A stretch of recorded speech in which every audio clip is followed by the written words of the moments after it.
This is Panther Sportstalk with WJEL Sports Director Max Gabovitch. I'm Max Gabovitch. This is Panther Sports Update. We're going to take a look back at the 2011 men's soccer team, and I'm here with the head coach of the North Central Panthers and the 2011 National High School Coaches Association Coach of the Year, Jerry Little.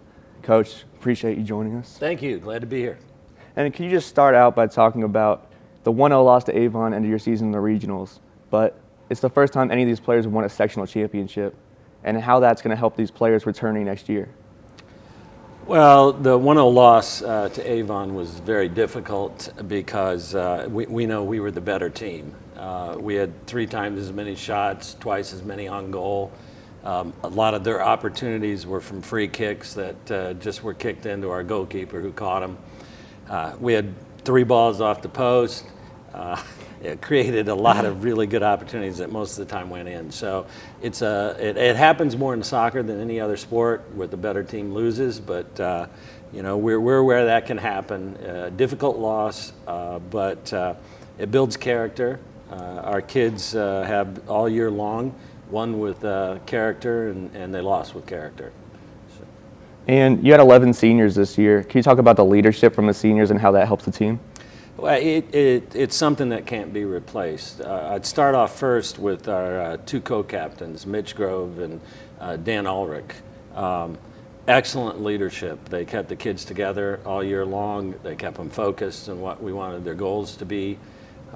Dan wasn't able to contribute as much as he would have liked because of his injury, and probably there's a good chance he'll have surgery here at sometime in the next year to get him back to healthy so he can play in college. But because of the way they conduct themselves and because of how hard those 2 work during practice, it's an excellent role model for all the kids. And this is your 30th season at North Central, 28th as the head coach. Can you talk about how the game has changed throughout the years? Well, the main difference, the teams where we've won championships before at North Central, we've won 7. Those teams were very, very good soccer players and very good teams. There might have been 1 or 2 of those teams that would be competitive today. The difference is the number of quality teams that you have to play, as well as the way the IHSA has aligned the sectionals, regionals, and semi-states. It's very difficult for a team from the north side of Indianapolis, which I believe produces the best soccer in the entire state, to get out because you have to play so many ranked teams and you have to be continually on your best game all the way through. And how have you had to change because of all those advancements? Well, kids are different today than they were back then.